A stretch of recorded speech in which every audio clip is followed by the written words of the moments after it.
고요한 새벽, 기도의 자리에 앉았지만 무슨 말을 해야 할지 몰라 막막했던 적 있으신가요? 마음은 간절한데 입에서는 늘 똑같은 말만 맴돌지는 않으셨나요? 하나님, 복을 주세요. 은혜를 주세요. 도와주세요. 이처럼 반복되는 기도 속에서 나의 기도가 그저 허공에 외치는 독백처럼 느껴지고 하나님과의 대화가 점점 형식적인 의무감으로 변해버린 분들이 계실 겁니다. 오늘 우리가 함께 나눌 이 이야기가 당신의 기도에 새로운 생명을 불어넣는 하나님의 선물이 되기를 소망합니다. 이야기가 시작되기 전 하나님의 은혜가 이 영상을 통해 당신에게 닿았다고 느끼신다면 좋아요와 구독으로 다른 영혼에게 이 은혜를 흘려보내는 축복의 통로가 되어주시길 부탁드립니다. 어떤 분은 기도 중에 오늘 해야 할 일, 내일의 걱정거리가 끊임없이 떠올라 집중하기 어렵다고 고백합니다. 또 어떤 분은 기도해도 아무런 응답이 없는 것 같아 마치 벽에 대고 이야기하는 기분이라고 깊은 영적 갈증을 토로하기도 합니다. 이러한 고민은 신앙생활을 막 시작한 분들만의 것이 아닙니다. 오히려 수십 년간 교회를 섬기며 헌신해온 분들에게서 더 깊은 영적 침체가 발견되곤 합니다. 처음 믿음을 가졌을 때의 그 뜨거웠던 간절함은 시간이 흐르며 익숙함과 무뎌짐으로 변해버리고 기도는 영혼의 호흡이 아닌 지루한 숙제가 되어버린 것이죠. 얼마 전 30년 넘게 신앙생활을 해오신 한 집사님께서 저를 찾아오셨습니다. 교회 봉사라면 누구보다 앞장서고 헌신도 많이 하셨지만 그의 얼굴에는 깊은 그늘이 드리워져 있었습니다. 그는 부끄러운 고백이라며 어렵게 입을 열었습니다. 목사님, 30년을 믿었는데 기도가 이렇게 어려운 줄 몰랐습니다. 처음에는 할 말이 너무나 많았는데 이제는 하나님 앞에 무슨 말을 해야 할지 모르겠습니다. 주기도문은 물론 다 외우지만 그저 주문처럼 느껴질 뿐입니다. 제 신앙이 다 식어버린 걸까요? 참으로 마음 아픈 고백이었습니다. 하지만 이 집사님만의 이야기가 아닙니다. 기도는 해야 하는 줄 알지만 어떻게 해야 할지 모르겠고 성경은 읽어야 하는 줄 알지만 마음에 와닿지 않고 교회는 나가야 하는 줄 알지만 은혜가 느껴지지 않는 상태. 이런 영적 침체는 우리의 신앙생활 전체를 무너뜨릴 수 있는 위험한 신호입니다. 저는 그 집사님께 주기도문을 다시 한번 깊이 묵상하며 기도해 보시라고 권해드렸습니다. 단순히 외우는 것이 아니라 한 구절 한 구절에 담긴 의미를 곱씹으며 마음으로 기도해 보시라고 말씀드렸습니다. 집사님, 주기도문을 빨리 외우려 하지 마세요. 첫 구절, 하늘에 계신 우리 아버지여, 이 한 구절만으로도 5분, 10분을 묵상할 수 있습니다. 하나님이 정말 나의 아버지시라는 사실을 깊이 느껴보세요. 이름이 거룩히 여김을 받으시오며를 기도할 때는 하나님이 어떤 분이신지 그분의 성품과 능력을 찬양해보세요. 처음엔 그분도 반신반의했습니다. 목사님, 매일 외우던 주기도문에 그렇게 깊은 의미가 있을까요? 저는 확신을 가지고 말씀드렸습니다. 집사님, 이 기도는 세상의 어떤 현자가 만든 기도가 아닙니다. 바로 우리 주님, 예수님께서 직접 가르쳐 주신 기도입니다.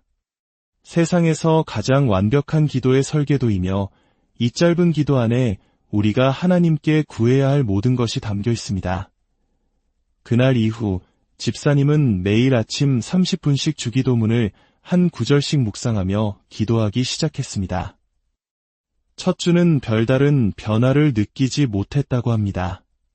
하지만 둘째 주부터 기도할 때 마음이 조금씩 달라지는 것을 느꼈습니다. 한 달이 지나자 기도에 대한 갈증이 생기기 시작했습니다. 2달 후 30분이었던 기도 시간은 자연스럽게 1시간으로 늘어났고 시간이 가는 줄 모를 정도로 기도에 깊이 빠져들게 되었습니다. 3달이 지나자 놀라운 변화는 그의 일상에서도 나타났습니다.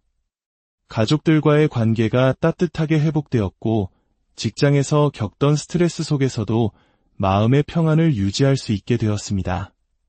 그리고 6달 후 그 집사님이 다시 저를 찾아왔습니다. 그런데 이번에는 그의 얼굴이 완전히 달라져 있었습니다. 눈빛에는 생기가 넘쳤고 얼굴에는 세상이 줄 수 없는 평안함이 가득했습니다. 목사님, 주기도문이 이렇게 놀라운 기도인 줄 정말 몰랐습니다. 매일 주기도문만으로 기도했을 뿐인데 하나님께서 제 삶의 모든 영역에서 응답해 주셨습니다. 제 신앙생활이 완전히 새로워졌습니다.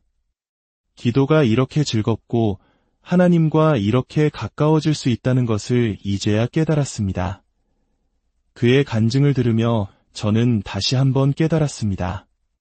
우리가 너무나 당연하게 여겼던 주기도문. 사실 그 안에는 하나님의 응답을 끌어내는 7가지 놀라운 영적 비밀이 숨겨져 있다는 것을 말입니다. 오늘 우리는 그 비밀의 문을 함께 열어보고자 합니다. 이 7가지 응답의 원리를 깨닫고 실천한다면 여러분의 기도 생활 역시 새로운 차원으로 열리게 될 것입니다.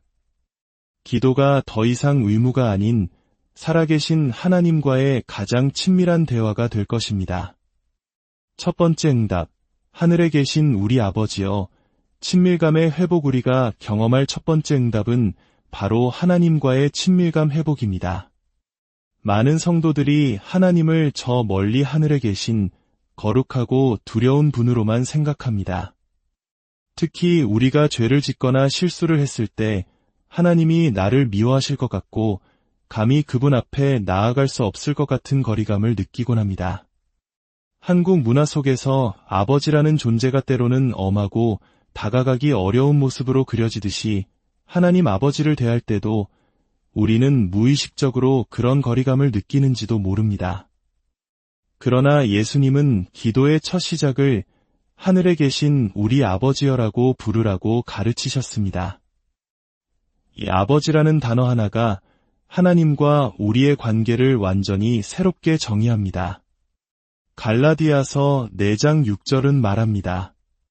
너희가 아들임으로 하나님이 그 아들의 영을 우리 마음 가운데 보내사 아빠 아버지라 부르게 하셨느니라. 여기서 아빠 아버지는 아람어 아바를 번역한 것으로 어린아이가 자신의 아버지를 가장 친밀하게 부르는 표현입니다. 우리말로 하면 아빠에 해당합니다. 당시 유대 문화에서 감히 이름조차 함부로 부를 수 없었던 거룩하신 하나님을 아빠라고 부르라는 것은 실로 혁명적인 가르침이었습니다. 이는 예수님께서 우리에게 하나님과 자녀로서의 특권적인 관계를 허락하셨다는 의미입니다. 세상의 아버지는 때로 우리를 실망시키고 상처를 주기도 하지만 우리 하나님 아버지는 완전하신 분입니다. 결코 우리를 실망시키지 않으시며 우리가 어떤 모습이든 조건 없이 사랑하시고 절대로 포기하지 않으십니다. 오랫동안 아버지와의 관계에서 얻은 상처 때문에 하나님을 아버지라 부르는 것조차 어색해하던 한 권사님이 계셨습니다. 그녀는 교회를 열심히 다녔지만 하나님이 정말 나를 사랑하시는지에 대한 확신이 없었습니다. 그러던 그녀가 매일 아침 하늘에 계신 우리 아버지여 이 한 구절을 10분씩 묵상하기 시작했습니다. 하나님이 정말 나의 아버지시구나. 세상의 그 어떤 아버지보다 좋으신 아버지시구나. 내가 넘어져도 결코 나를 버리지 않으시는 아버지시구나. 이 고백을 반복하며 기도한 지 일주일이 지났을 때 그녀의 눈에서 뜨거운 눈물이 흘러내렸습니다. 하나님의 무조건적인 사랑이 그녀의 얼어붙었던 마음을 녹이기 시작한 것입니다. 한 달 후 그녀의 얼굴은 이전과 비교할 수 없을 만큼 밝아졌습니다. 목사님, 이제는 기도할 때 두려운 마음이 아니라 아버지의 품에 안기는 어린아이 같은 마음으로 기도합니다. 하나님이 나를 얼마나 사랑하시는지에 대한 확신이 생겼어요. 이것이 바로 첫 번째 응답입니다. 하늘에 계신 우리 아버지여라고 기도할 때 우리는 하나님의 자녀라는 정체성을 회복하고 그분과의 깊은 친밀감을 경험하게 됩니다. 두 번째 응답, 이름이 거룩히 여김을 받으시오며 예배의 회복 우리는 종종 기도를 필요를 구하는 요구 목록으로 생각합니다. 하나님, 건강 주세요. 돈 주세요. 성공하게 해주세요. 물론 우리의 필요를 아뢰는 것은 중요합니다. 하지만 예수님은 기도의 우선순위가 먼저 하나님의 이름을 높이는 데 있음을 분명히 하셨습니다.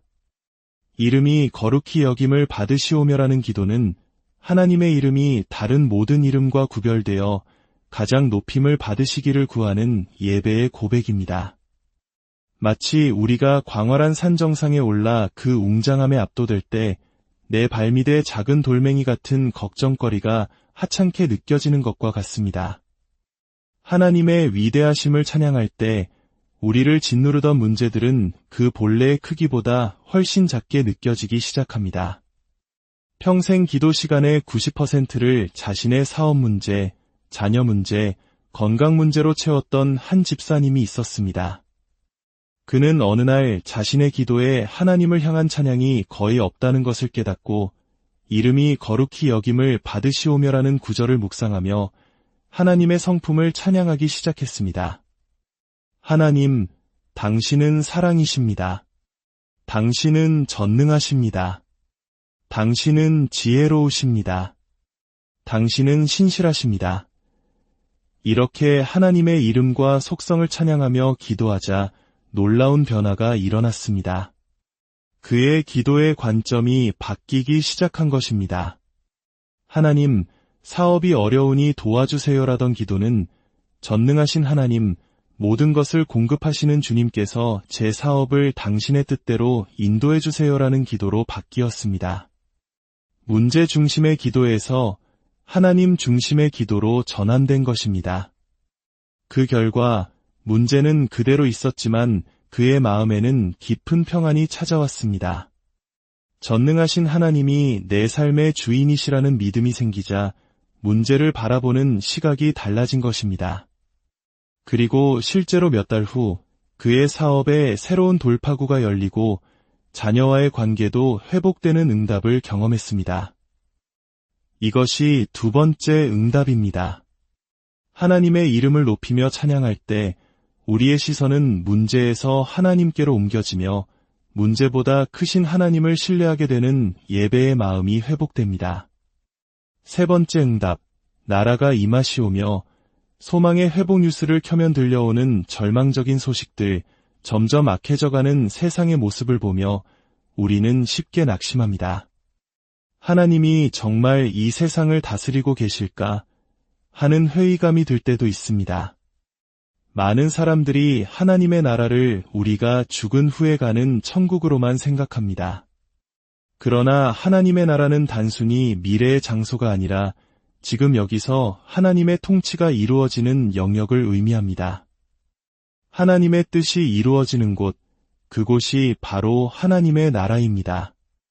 예수님께서 나라가 임하시오며라고 기도하라고 가르치신 것은 이 어두운 세상 속에서 절망하지 말고 하나님의 나라가 반드시 이 땅에 임할 것이라는 소망을 품고 기도하라는 의미입니다. 졸업을 앞두고 취업 걱정으로 가득했던 한 청년이 있었습니다. 암울한 현실 앞에서 그는 자신의 미래가 보이지 않는다고 절망했습니다. 그러나 나라가 임하시오며라고 기도하면서 그의 생각이 바뀌기 시작했습니다. 하나님, 저에게 좋은 직장을 주세요 라는 기도에서 하나님, 저를 통해 이 땅에 하나님의 나라를 이루어 주세요.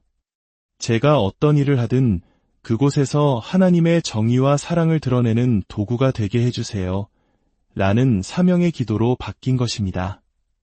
그의 마음에 세상이 줄 수 없는 소망이 싹 텄습니다.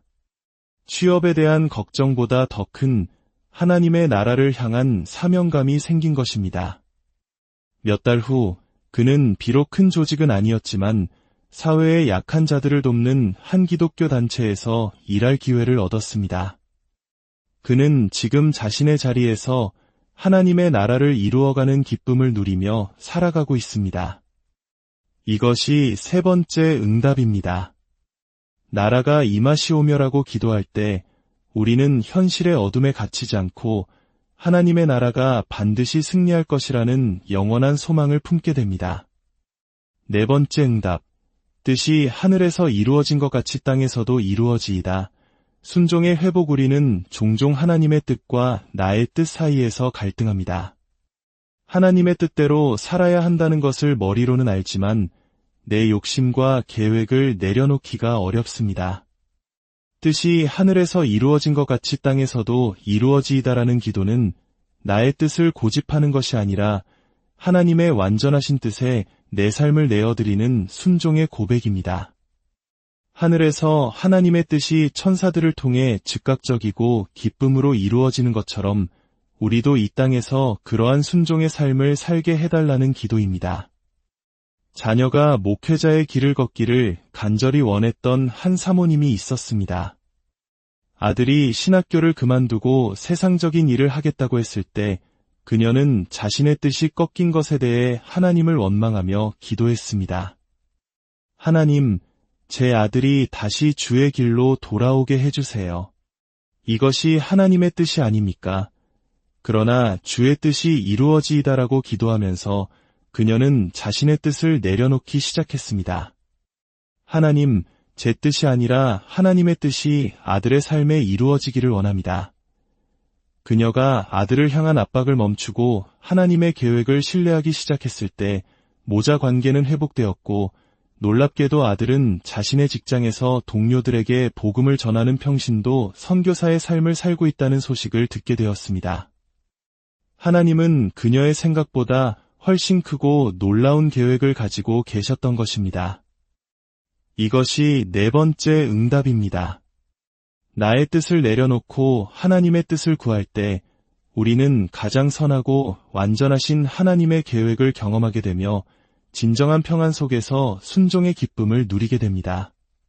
다섯 번째 응답, 오늘 우리에게 일용할 양식을 주시옵고 공급의 경험. 우리들 중 많은 이들이 미래에 대한 염려와 물질적인 걱정으로 고통받습니다. 특히 우리 대한민국은 전쟁의 폐허 속에서 보릿고개라는 혹독한 가난을 겪었던 역사가 있습니다. 우리 부모님, 조부모님 세대에게 하루하루의 양식은 생존 그 자체였고 간절한 기도의 제목이었습니다. 예수님께서 일용할 양식을 구하라고 하신 것은 내일 일을 염려하지 말고 오늘 하루 필요한 모든 것을 하나님께서 책임져 주실 것이라는 믿음을 가지라는 의미입니다. 이는 마치 광야에서 이스라엘 백성에게 매일 새로운 만나를 내려주셨던 하나님의 신실하심을 기억하라는 메시지와 같습니다. 남편의 사업 실패로 하루아침에 모든 것을 잃은 한 권사님이 있었습니다. 그녀는 매일 밤 다음 달 집세 걱정, 아이들 학비 걱정으로 잠을 이루지 못했습니다. 그러던 그녀가 하나님, 내일 일은 모르겠습니다. 오늘 하루 필요한 양식만 채워주세요 라고 기도하기 시작했습니다. 그러자 놀라운 일들이 일어났습니다.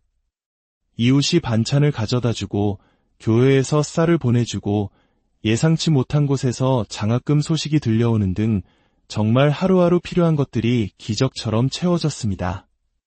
그녀는 이 시간을 통해 풍족할 때가 아니라 오히려 부족함 속에서 매일 하나님의 살아있는 공급하심을 생생하게 체험했습니다. 이것이 다섯 번째 응답입니다. 오늘 필요한 양식을 구할 때 우리는 미래에 대한 염려에서 벗어나 하루하루 우리의 필요를 채우시는 신실하신 하나님 아버지를 신뢰하는 법을 배우게 됩니다. 여섯 번째 응답, 우리가 우리에게 죄 지은 자를 사하여 준 것 같이 우리 죄를 사하여 주시옵고 용서의 은혜 주기도문에서 가장 도전적인 부분일 것입니다. 우리는 다른 사람에게 받은 상처를 쉽게 잊지 못합니다. 용서해야 한다는 것을 알면서도 마음속에서는 분노와 원망이 사라지지 않습니다. 그러나 예수님은 우리가 다른 사람을 용서하는 것과 하나님께서 우리 죄를 용서하시는 것을 연결시키셨습니다. 이는 용서가 선택이 아닌 필수임을 알려줍니다. 사실 용서는 상대를 위한 것이기 이전에 용서하지 못하는 미움의 감옥에서 나 자신을 해방시키는 일입니다. 형제에게 배신당해 큰 경제적 손실과 마음의 상처를 입은 한 집사님이 있었습니다. 그는 수년간 형제를 용서하지 못하고 분노 속에서 살았습니다. 그러나 이 구절을 묵상하며 기도하면서 그는 자신이 하나님으로부터 얼마나 큰 죄를 용서받았는지를 깨닫게 되었습니다. 하나님, 제 힘으로는 용서할 수 없습니다. 저를 용서하신 그 은혜로 저도 형제를 용서할 수 있는 마음을 주세요. 그가 용서하기로 결단하고 기도했을 때 그의 마음에 먼저 평안이 찾아왔고 결국 형제와 화해하며 깨어졌던 가족 관계를 회복하는 은혜를 경험했습니다. 이것이 6번째 응답입니다. 하나님의 무조건적인 용서를 깊이 깨달을 때 우리도 다른 사람을 용서할 수 있는 힘을 얻게 되며 진정한 자유와 관계의 회복을 경험하게 됩니다. 7번째 응답. 우리를 시험에 들게 하지 마시옵고 다만 악에서 구하시옵소서. 영적 보호의 경험. 우리가 살아가는 세상은 보이지 않는 영적 전쟁터입니다. 사탄은 끊임없이 우리를 유혹하고 시험하여 넘어뜨리려 합니다. 직장에서의 부정한 유혹, 끊기 힘든 중독의 문제, 관계 속에서의 교묘한 이간질 등 시험의 모습은 다양합니다. 우리를 시험에 들게 하지 마시옵고라는 기도는 우리가 감당할 수 없는 시험에 빠지지 않게 해달라는 간구이며 악에서 구하시옵소서라는 기도는 악한 사탄의 모든 공격으로부터 우리를 지켜달라는 보호의 요청입니다. 직장 상사의 부당한 지시 앞에서 신앙 양심을 지켜야 할지 현실과 타협해야 할지 고민하던 한 청년이 있었습니다. 그는 이 기도를 드리며 하나님의 보호하심을 간절히 구했습니다. 며칠 후 놀랍게도 그 상사가 다른 부서로 발령이 났고 그는 더 이상 부정한 유혹에 시달리지 않게 되었습니다. 하나님께서는 때로 상황을 직접 바꾸시기도 하고 때로는 시험을 이겨낼 힘과 지혜를 주심으로 우리를 보호하십니다. 이것이 7번째 응답입니다. 우리가 영적 보호를 구할 때 하나님께서는 모든 시험과 유혹으로부터 우리를 지키시는 견고한 방패가 되어주시고 우리를 악한 길에서 건져내어 승리의 삶으로 인도하십니다. 사랑하는 여러분, 주기도문은 단순히 예배의 끝에 암송하는 주문이 아닙니다.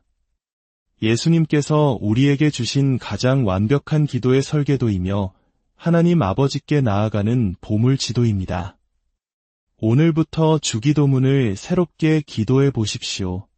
한 구절, 한 구절을 천천히 묵상하며 기도해 보십시오.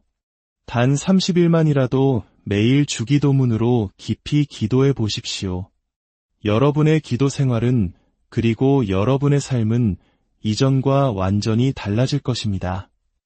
오늘 말씀을 들으신 모든 분들을 위해 축복하며 기도하겠습니다. 하늘에 계신 우리 아버지, 이 시간 주님의 말씀을 사모하는 모든 자녀들을 축복하여 주옵소서. 이들이 주기도문을 통해 하나님과의 친밀함을 회복하게 하시고 예배의 감격을 되찾게 하시며 절망 속에서 영원한 소망을 발견하게 하옵소서. 나의 뜻이 아닌 주님의 뜻에 순종하는 기쁨을 알게 하시고 매일의 삶 속에서 주님의 신실한 공급하심을 체험하게 하시며 용서의 은혜로 자유케 하시고 세상의 모든 시험과 악으로부터 이들을 눈동자와 같이 지켜 보호하여 주옵소서. 이들의 모든 기도가 하늘 보좌에 상달되게 하시고 하나님의 놀라운 응답을 경험하는 복된 삶이 되게 하옵소서. 우리 주 예수 그리스도의 이름으로 고요한 새벽, 기도의 자리에 앉았지만 무슨 말을 해야 할지 몰라 막막했던 적 있으신가요? 마음은 간절한데 입에서는 늘 똑같은 말만 맴돌지는 않으셨나요? 하나님, 복을 주세요. 은혜를 주세요. 도와주세요. 이처럼 반복되는 기도 속에서 나의 기도가 그저 허공에 외치는 독백처럼 느껴지고 하나님과의 대화가 점점 형식적인 의무감으로 변해버린 분들이 계실 겁니다. 오늘 우리가 함께 나눌 이 이야기가 당신의 기도에 새로운 생명을 불어넣는 하나님의 선물이 되기를 소망합니다. 이야기가 시작되기 전 하나님의 은혜가 이 영상을 통해 당신에게 닿았다고 느끼신다면 좋아요와 구독으로 다른 영혼에게 이 은혜를 흘려보내는 축복의 통로가 되어주시길 부탁드립니다. 어떤 분은 기도 중에 오늘 해야 할 일, 내일의 걱정거리가 끊임없이 떠올라 집중하기 어렵다고 고백합니다. 또 어떤 분은 기도해도 아무런 응답이 없는 것 같아 마치 벽에 대고 이야기하는 기분이라고 깊은 영적 갈증을 토로하기도 합니다.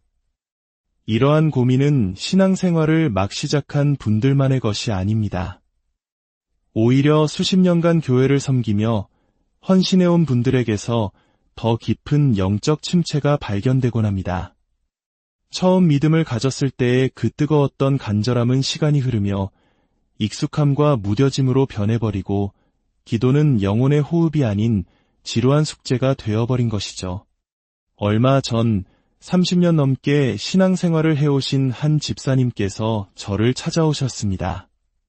교회 봉사라면 누구보다 앞장서고 헌신도 많이 하셨지만 그의 얼굴에는 깊은 그늘이 드리워져 있었습니다. 그는 부끄러운 고백이라며 어렵게 입을 열었습니다. 목사님, 30년을 믿었는데 기도가 이렇게 어려운 줄 몰랐습니다. 처음에는 할 말이 너무나 많았는데 이제는 하나님 앞에 무슨 말을 해야 할지 모르겠습니다. 주기도문은 물론 다 외우지만 그저 주문처럼 느껴질 뿐입니다. 제 신앙이 다 식어버린 걸까요? 참으로 마음 아픈 고백이었습니다. 하지만 이 집사님만의 이야기가 아닙니다.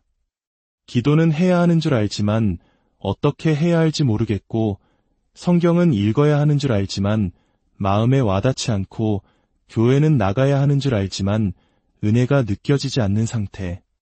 이런 영적 침체는 우리의 신앙생활 전체를 무너뜨릴 수 있는 위험한 신호입니다. 저는 그 집사님께 주기도문을 다시 한번 깊이 묵상하며 기도해 보시라고 권해드렸습니다. 단순히 외우는 것이 아니라 한 구절 한 구절에 담긴 의미를 곱씹으며 마음으로 기도해 보시라고 말씀드렸습니다. 집사님, 주기도문을 빨리 외우려 하지 마세요. 첫 구절, 하늘에 계신 우리 아버지여, 이 한 구절만으로도 5분, 10분을 묵상할 수 있습니다. 하나님이 정말 나의 아버지시라는 사실을 깊이 느껴보세요. 이름이 거룩히 여김을 받으시오며를 기도할 때는 하나님이 어떤 분이신지 그분의 성품과 능력을 찬양해보세요. 처음엔 그분도 반신반의했습니다. 목사님, 매일 외우던 주기도문에 그렇게 깊은 의미가 있을까요? 저는 확신을 가지고 말씀드렸습니다. 집사님, 이 기도는 세상의 어떤 현자가 만든 기도가 아닙니다. 바로 우리 주님, 예수님께서 직접 가르쳐 주신 기도입니다. 세상에서 가장 완벽한 기도의 설계도이며 이 짧은 기도 안에 우리가 하나님께 구해야 할 모든 것이 담겨 있습니다. 그날 이후 집사님은 매일 아침 30분씩 주기도문을 한 구절씩 묵상하며 기도하기 시작했습니다. 첫 주는 별다른 변화를 느끼지 못했다고 합니다. 하지만 둘째 주부터 기도할 때 마음이 조금씩 달라지는 것을 느꼈습니다. 한 달이 지나자 기도에 대한 갈증이 생기기 시작했습니다.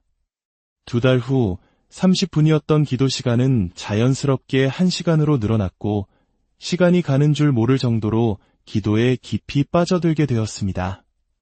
3달이 지나자 놀라운 변화는 그의 일상에서도 나타났습니다.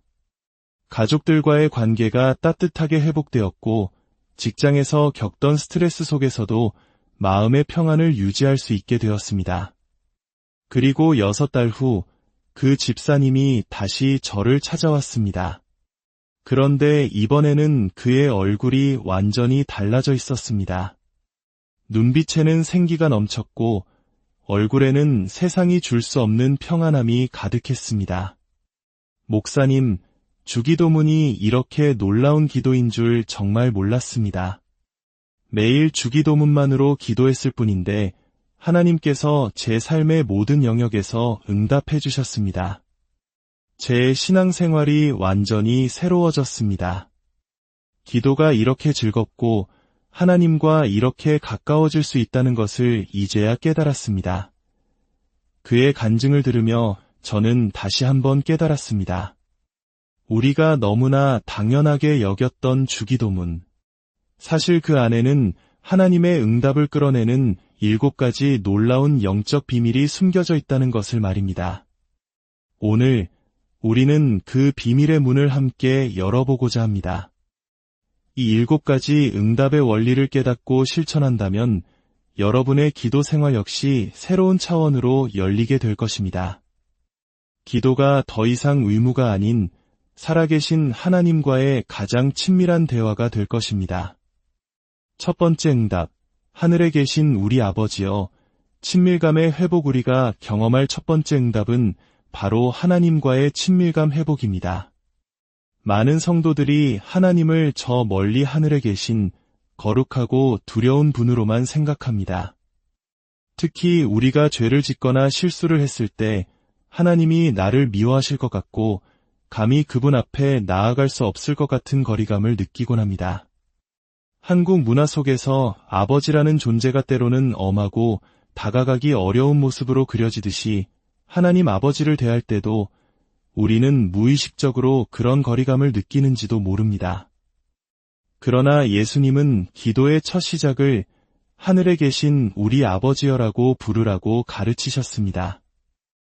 이 아버지라는 단어 하나가 하나님과 우리의 관계를 완전히 새롭게 정의합니다. 갈라디아서 4장 6절은 말합니다. 너희가 아들임으로 하나님이 그 아들의 영을 우리 마음 가운데 보내사 아빠 아버지라 부르게 하셨느니라. 여기서 아빠 아버지는 아람어 아바를 번역한 것으로 어린아이가 자신의 아버지를 가장 친밀하게 부르는 표현입니다. 우리말로 하면 아빠에 해당합니다. 당시 유대 문화에서 감히 이름조차 함부로 부를 수 없었던 거룩하신 하나님을 아빠라고 부르라는 것은 실로 혁명적인 가르침이었습니다. 이는 예수님께서 우리에게 하나님과 자녀로서의 특권적인 관계를 허락하셨다는 의미입니다. 세상의 아버지는 때로 우리를 실망시키고 상처를 주기도 하지만 우리 하나님 아버지는 완전하신 분입니다. 결코 우리를 실망시키지 않으시며 우리가 어떤 모습이든 조건 없이 사랑하시고 절대로 포기하지 않으십니다. 오랫동안 아버지와의 관계에서 얻은 상처 때문에 하나님을 아버지라 부르는 것조차 어색해하던 한 권사님이 계셨습니다. 그녀는 교회를 열심히 다녔지만 하나님이 정말 나를 사랑하시는지에 대한 확신이 없었습니다. 그러던 그녀가 매일 아침 하늘에 계신 우리 아버지여 이 한 구절을 10분씩 묵상하기 시작했습니다. 하나님이 정말 나의 아버지시구나. 세상의 그 어떤 아버지보다 좋으신 아버지시구나. 내가 넘어져도 결코 나를 버리지 않으시는 아버지시구나. 이 고백을 반복하며 기도한 지 일주일이 지났을 때 그녀의 눈에서 뜨거운 눈물이 흘러내렸습니다. 하나님의 무조건적인 사랑이 그녀의 얼어붙었던 마음을 녹이기 시작한 것입니다. 한 달 후 그녀의 얼굴은 이전과 비교할 수 없을 만큼 밝아졌습니다. 목사님, 이제는 기도할 때 두려운 마음이 아니라 아버지의 품에 안기는 어린아이 같은 마음으로 기도합니다. 하나님이 나를 얼마나 사랑하시는지에 대한 확신이 생겼어요. 이것이 바로 첫 번째 응답입니다. 하늘에 계신 우리 아버지여라고 기도할 때 우리는 하나님의 자녀라는 정체성을 회복하고 그분과의 깊은 친밀감을 경험하게 됩니다. 두 번째 응답, 이름이 거룩히 여김을 받으시오며 예배의 회복. 우리는 종종 기도를 필요를 구하는 요구 목록으로 생각합니다. 하나님, 건강 주세요. 돈 주세요. 성공하게 해주세요. 물론 우리의 필요를 아뢰는 것은 중요합니다. 하지만 예수님은 기도의 우선순위가 먼저 하나님의 이름을 높이는 데 있음을 분명히 하셨습니다. 이름이 거룩히 여김을 받으시오며라는 기도는 하나님의 이름이 다른 모든 이름과 구별되어 가장 높임을 받으시기를 구하는 예배의 고백입니다. 마치 우리가 광활한 산 정상에 올라 그 웅장함에 압도될 때 내 발밑에 작은 돌멩이 같은 걱정거리가 하찮게 느껴지는 것과 같습니다. 하나님의 위대하심을 찬양할 때 우리를 짓누르던 문제들은 그 본래의 크기보다 훨씬 작게 느껴지기 시작합니다.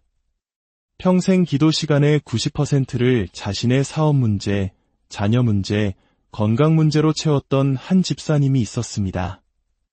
그는 어느 날 자신의 기도에 하나님을 향한 찬양이 거의 없다는 것을 깨닫고 이름이 거룩히 여김을 받으시오며라는 구절을 묵상하며 하나님의 성품을 찬양하기 시작했습니다.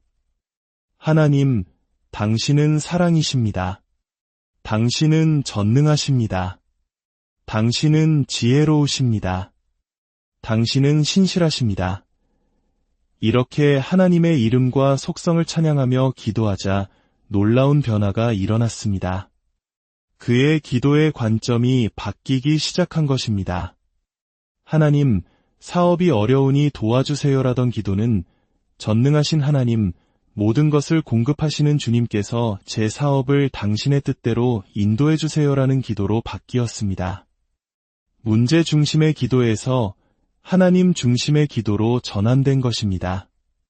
그 결과 문제는 그대로 있었지만 그의 마음에는 깊은 평안이 찾아왔습니다. 전능하신 하나님이 내 삶의 주인이시라는 믿음이 생기자 문제를 바라보는 시각이 달라진 것입니다. 그리고 실제로 몇 달 후 그의 사업에 새로운 돌파구가 열리고 자녀와의 관계도 회복되는 응답을 경험했습니다. 이것이 두 번째 응답입니다.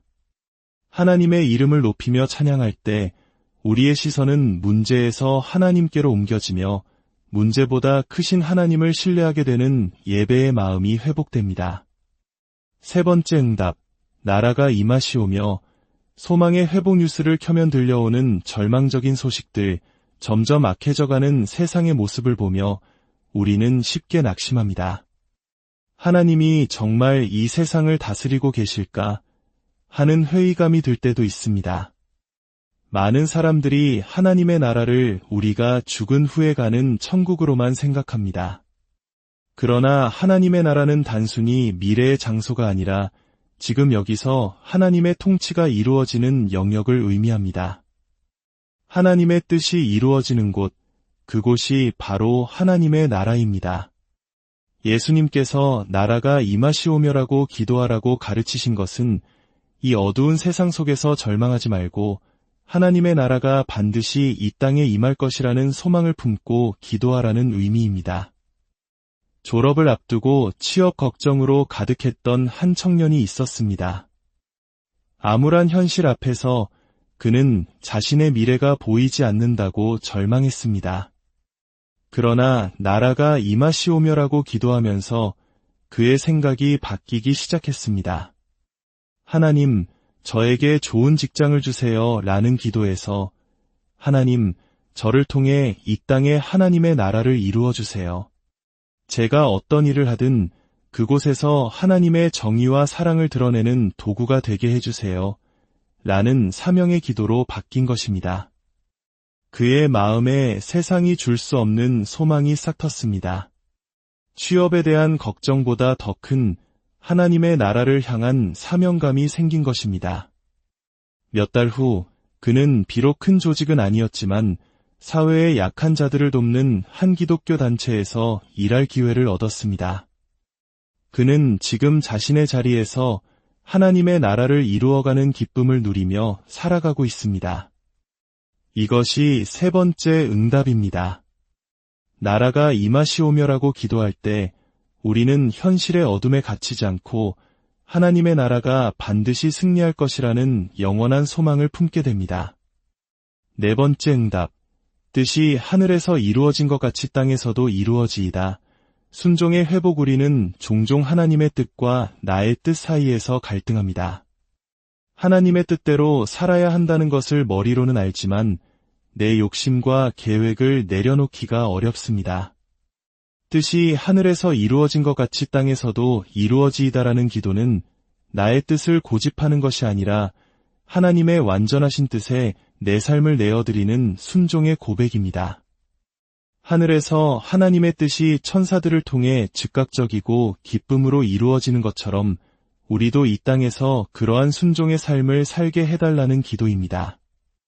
자녀가 목회자의 길을 걷기를 간절히 원했던 한 사모님이 있었습니다. 아들이 신학교를 그만두고 세상적인 일을 하겠다고 했을 때 그녀는 자신의 뜻이 꺾인 것에 대해 하나님을 원망하며 기도했습니다. 하나님, 제 아들이 다시 주의 길로 돌아오게 해주세요. 이것이 하나님의 뜻이 아닙니까? 그러나 주의 뜻이 이루어지이다라고 기도하면서 그녀는 자신의 뜻을 내려놓기 시작했습니다. 하나님, 제 뜻이 아니라 하나님의 뜻이 아들의 삶에 이루어지기를 원합니다. 그녀가 아들을 향한 압박을 멈추고 하나님의 계획을 신뢰하기 시작했을 때 모자 관계는 회복되었고 놀랍게도 아들은 자신의 직장에서 동료들에게 복음을 전하는 평신도 선교사의 삶을 살고 있다는 소식을 듣게 되었습니다. 하나님은 그녀의 생각보다 훨씬 크고 놀라운 계획을 가지고 계셨던 것입니다. 이것이 네 번째 응답입니다. 나의 뜻을 내려놓고 하나님의 뜻을 구할 때 우리는 가장 선하고 완전하신 하나님의 계획을 경험하게 되며 진정한 평안 속에서 순종의 기쁨을 누리게 됩니다. 다섯 번째 응답. 오늘 우리에게 일용할 양식을 주시옵고 공급의 경험 우리들 중 많은 이들이 미래에 대한 염려와 물질적인 걱정으로 고통받습니다. 특히 우리 대한민국은 전쟁의 폐허 속에서 보릿고개라는 혹독한 가난을 겪었던 역사가 있습니다. 우리 부모님, 조부모님 세대에게 하루하루의 양식은 생존 그 자체였고 간절한 기도의 제목이었습니다. 예수님께서 일용할 양식을 구하라고 하신 것은 내일 일을 염려하지 말고 오늘 하루 필요한 모든 것을 하나님께서 책임져 주실 것이라는 믿음을 가지라는 의미입니다. 이는 마치 광야에서 이스라엘 백성에게 매일 새로운 만나를 내려주셨던 하나님의 신실하심을 기억하라는 메시지와 같습니다. 남편의 사업 실패로 하루아침에 모든 것을 잃은 한 권사님이 있었습니다. 그녀는 매일 밤 다음 달 집세 걱정, 아이들 학비 걱정으로 잠을 이루지 못했습니다. 그러던 그녀가 하나님, 내일 일은 모르겠습니다. 오늘 하루 필요한 양식만 채워주세요 라고 기도하기 시작했습니다.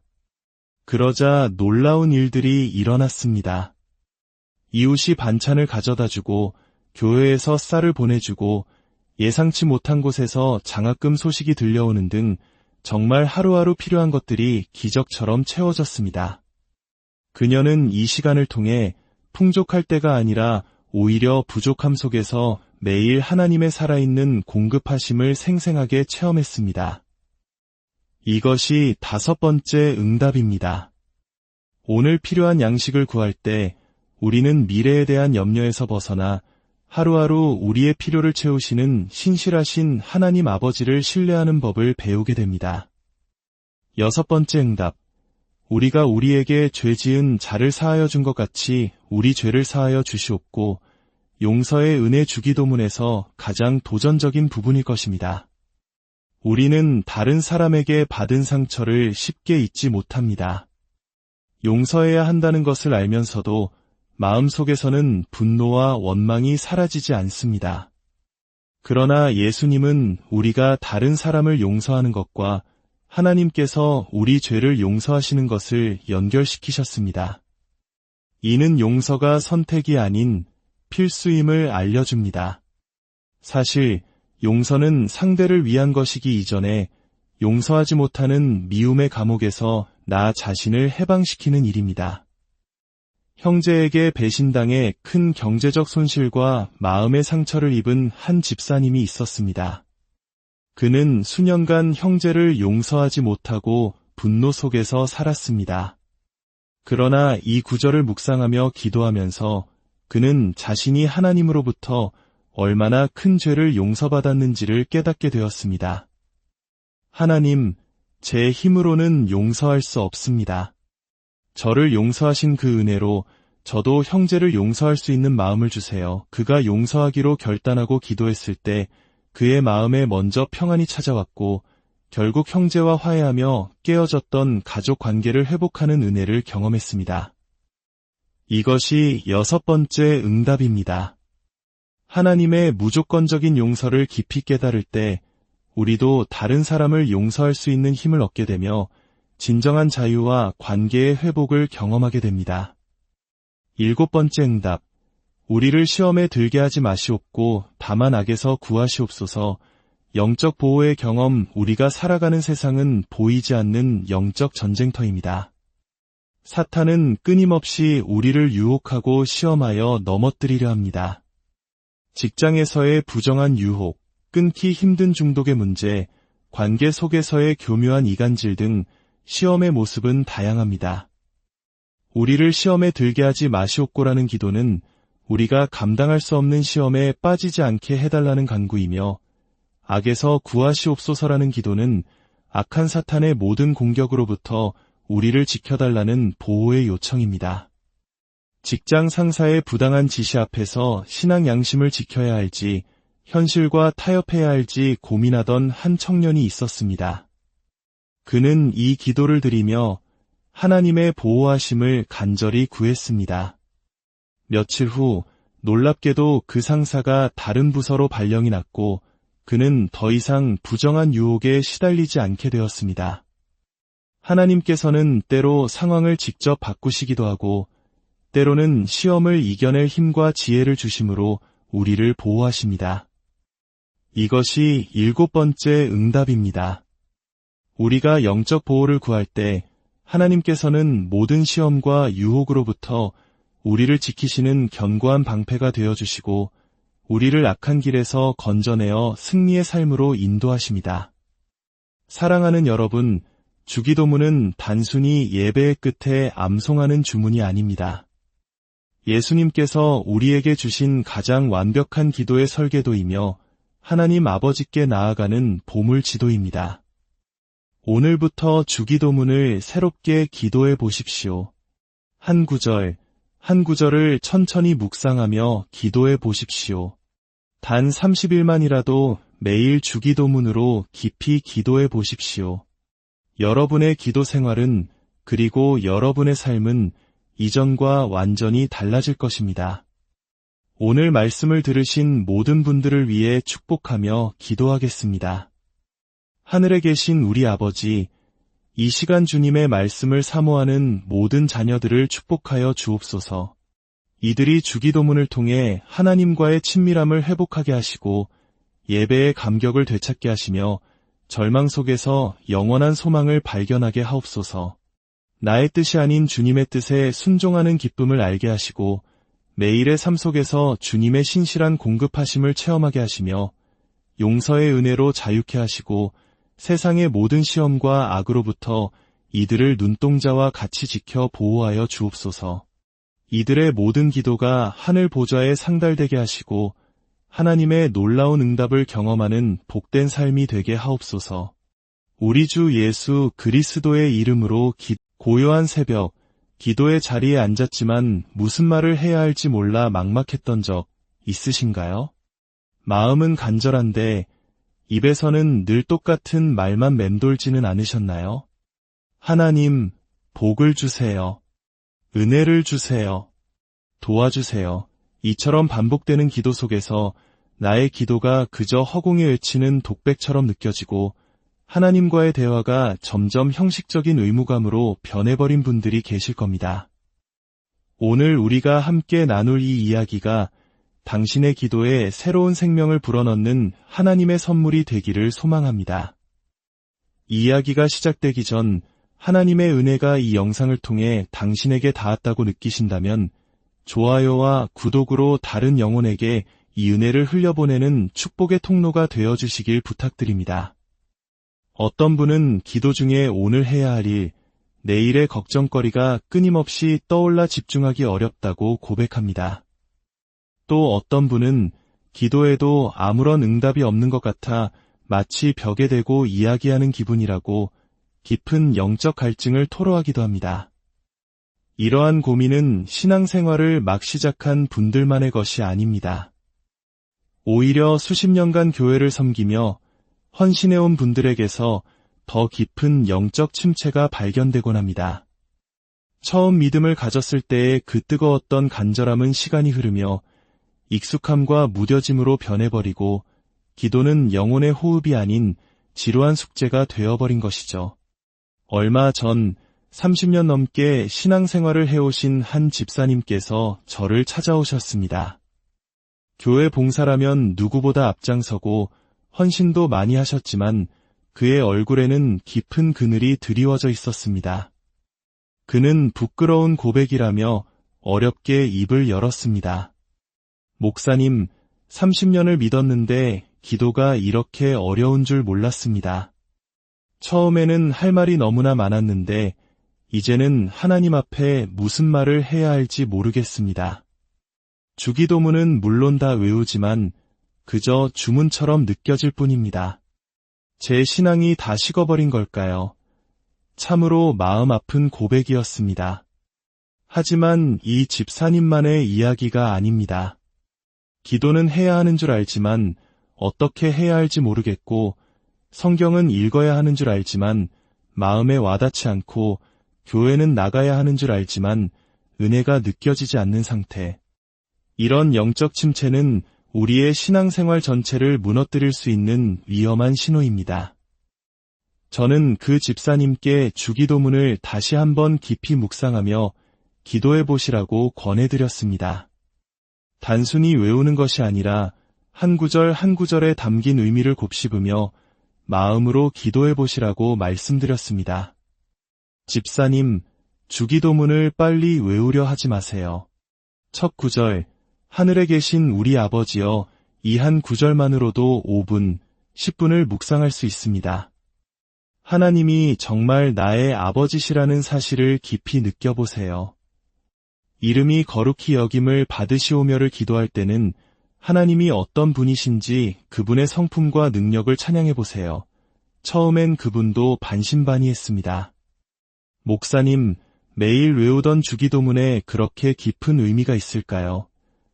저는 확신을 가지고 말씀드렸습니다. 집사님, 이 기도는 세상의 어떤 현자가 만든 기도가 아닙니다. 바로 우리 주님, 예수님께서 직접 가르쳐 주신 기도입니다. 세상에서 가장 완벽한 기도의 설계도이며 이 짧은 기도 안에 우리가 하나님께 구해야 할 모든 것이 담겨 있습니다. 그날 이후 집사님은 매일 아침 30분씩 주기도문을 한 구절씩 묵상하며 기도하기 시작했습니다. 첫 주는 별다른 변화를 느끼지 못했다고 합니다. 하지만 둘째 주부터 기도할 때 마음이 조금씩 달라지는 것을 느꼈습니다. 한 달이 지나자 기도에 대한 갈증이 생기기 시작했습니다. 2달 후 30분이었던 기도 시간은 자연스럽게 1시간으로 늘어났고 시간이 가는 줄 모를 정도로 기도에 깊이 빠져들게 되었습니다. 3달이 지나자 놀라운 변화는 그의 일상에서도 나타났습니다. 가족들과의 관계가 따뜻하게 회복되었고 직장에서 겪던 스트레스 속에서도 마음의 평안을 유지할 수 있게 되었습니다. 그리고 6달 후 그 집사님이 다시 저를 찾아왔습니다. 그런데 이번에는 그의 얼굴이 완전히 달라져 있었습니다. 눈빛에는 생기가 넘쳤고 얼굴에는 세상이 줄 수 없는 평안함이 가득했습니다. 목사님, 주기도문이 이렇게 놀라운 기도인 줄 정말 몰랐습니다. 매일 주기도문만으로 기도했을 뿐인데 하나님께서 제 삶의 모든 영역에서 응답해 주셨습니다. 제 신앙생활이 완전히 새로워졌습니다. 기도가 이렇게 즐겁고 하나님과 이렇게 가까워질 수 있다는 것을 이제야 깨달았습니다. 그의 간증을 들으며 저는 다시 한번 깨달았습니다. 우리가 너무나 당연하게 여겼던 주기도문. 사실 그 안에는 하나님의 응답을 끌어내는 7가지 놀라운 영적 비밀이 숨겨져 있다는 것을 말입니다. 오늘 우리는 그 비밀의 문을 함께 열어보고자 합니다. 이 7가지 응답의 원리를 깨닫고 실천한다면 여러분의 기도 생활 역시 새로운 차원으로 열리게 될 것입니다. 기도가 더 이상 의무가 아닌 살아계신 하나님과의 가장 친밀한 대화가 될 것입니다. 첫 번째 응답, 하늘에 계신 우리 아버지여, 친밀감의 회복. 우리가 경험할 첫 번째 응답은 바로 하나님과의 친밀감 회복입니다. 많은 성도들이 하나님을 저 멀리 하늘에 계신 거룩하고 두려운 분으로만 생각합니다. 특히 우리가 죄를 짓거나 실수를 했을 때 하나님이 나를 미워하실 것 같고 감히 그분 앞에 나아갈 수 없을 것 같은 거리감을 느끼곤 합니다. 한국 문화 속에서 아버지라는 존재가 때로는 엄하고 다가가기 어려운 모습으로 그려지듯이 하나님 아버지를 대할 때도 우리는 무의식적으로 그런 거리감을 느끼는지도 모릅니다. 그러나 예수님은 기도의 첫 시작을 하늘에 계신 우리 아버지여라고 부르라고 가르치셨습니다. 이 아버지라는 단어 하나가 하나님과 우리의 관계를 완전히 새롭게 정의합니다. 갈라디아서 4장 6절은 말합니다.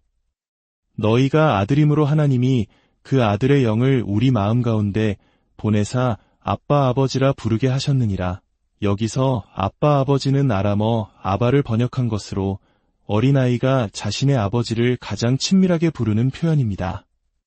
우리말로 하면 아빠에 해당합니다. 당시 유대 문화에서 감히 이름조차 함부로 부를 수 없었던 거룩하신 하나님을 아빠라고 부르라는 것은 실로 혁명적인 가르침이었습니다. 이는 예수님께서 우리에게 하나님과 자녀로서의 특권적인 관계를 허락하셨다는 의미입니다. 세상의 아버지는 때로 우리를 실망시키고 상처를 주기도 하지만 우리 하나님 아버지는 완전하신 분입니다. 결코 우리를 실망시키지 않으시며 우리가 어떤 모습이든 조건 없이 사랑하시고 절대로 포기하지 않으십니다. 오랫동안 아버지와의 관계에서 얻은 상처 때문에 하나님을 아버지라 부르는 것조차 어색해하던 한 권사님이 계셨습니다. 그녀는 교회를 열심히 다녔지만 하나님이 정말 나를 사랑하시는지에 대한 확신이 없었습니다. 그러던 그녀가 매일 아침 하늘에 계신 우리 아버지여 이 한 구절을 10분씩 묵상하기 시작했습니다. 하나님이 정말 나의 아버지시구나. 세상의 그 어떤 아버지보다 좋으신 아버지시구나. 내가 넘어져도 결코 나를 버리지 않으시는 아버지시구나. 이 고백을 반복하며 기도한 지 일주일이 지났을 때 그녀의 눈에서 뜨거운 눈물이 흘러내렸습니다. 하나님의 무조건적인 사랑이 그녀의 얼어붙었던 마음을 녹이기 시작한 것입니다.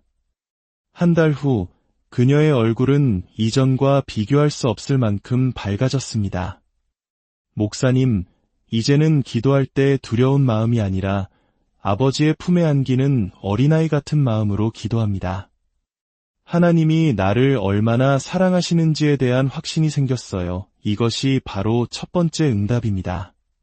하늘에 계신 우리 아버지여라고 기도할 때 우리는 하나님의 자녀라는 정체성을 회복하고 그분과의 깊은 친밀감을 경험하게 됩니다.